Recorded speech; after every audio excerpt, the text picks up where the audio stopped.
اللہ تعالیٰ نے قوام قرار دیا ہے۔ قوام کون ہے؟ ذمہ دار۔ اور ذمہ داری کس چیز کی ہے؟ صرف نان و نفقہ کی ذمہ داری نہیں ہے، بلکہ ہر طرح سے عورتوں اور بچوں کے لیے ان کی تمام تر ذمہ داری اس پر ہے۔ اور یہ بھی کہا گیا ہے کہ اگر عورتوں کو یا انسانوں کو سجدہ کرنے کا حکم ہوتا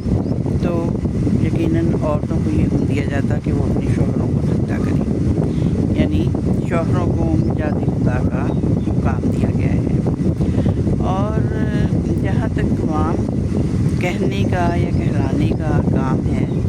اس کا مطلب صرف یہ نہیں ہے کہ وہ اپنے عورتوں اور اپنے بچوں کے نان و نفقہ کو پورا کریں گے، بلکہ ہر طرح کی ذمہ داری ان پر ہے۔ اگر مرد اپنی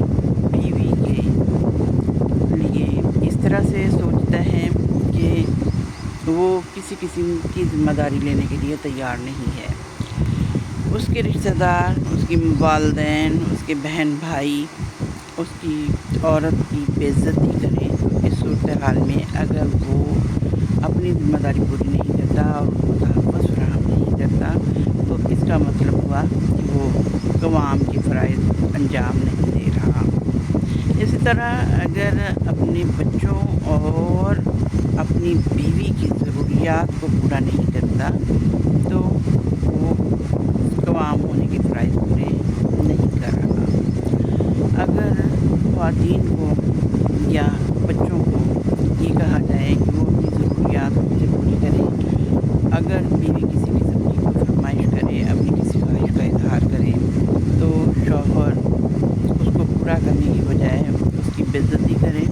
یا اس کو کہے کہ وہ اپنے خاندان سے، اپنے اہل خانہ سے، اپنے والدین سے اپنی ضروریات کو پورا کرے، تو اس کا مطلب یہ ہوا کہ وہ اپنے قوام ہونے کی فرائض جو ہے ان کو انجام نہیں دے رہا۔ اور جب وہ قوام ہونے کے فرائض انجام نہیں دے رہا تو یقیناً وہ رسپیکٹیبل بھی نہیں ہے، عزت کے قابل بھی نہیں ہے۔ اور قوام ہونا محض ایک یہی ذمہ داری نہیں ہے کہ وہ ان کی کھانے پینے کی یا ضروریات کو پورا کرے، بلکہ ہر طرح کی اس کی ایموشنل، اس کی سائیکولوجیکل، اس کی ہر طرح کی جو ضروریات ہیں ان کو پورا کرنا اور ان کا خیال کرنا اس کی ذمہ داری میں شامل ہے۔ اور اس کی عزت و احترام اپنے خاندان والوں سے کروانا اور اس کو ذلیل و خوار نہ کرنا، بلکہ اس کو اپنے مقام پہ رکھنا جو ہے وہ قوام ہونے کے فرائض میں شامل ہے۔ اور ایک مرد تبھی قوام کہلا سکتا ہے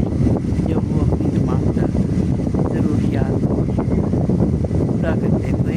اپنے بچوں کی، اپنی بیوی کی خواہشات و ضروریات کو پورا کرے۔ ہر رشتے کو اس کے مقام پہ رکھنا ضروری ہوتا ہے۔ بچوں کی یا اپنی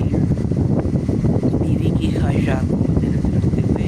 اپنے بہن بھائیوں کو، اپنے والدین کی ضروریات کو پس پش ڈال دینا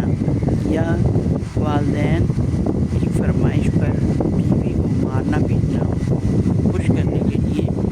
بیوی کی حقوق کو نظر انداز کر دینا، تو یہ یقیناً اپنے قوام ہونے کے فرائض سے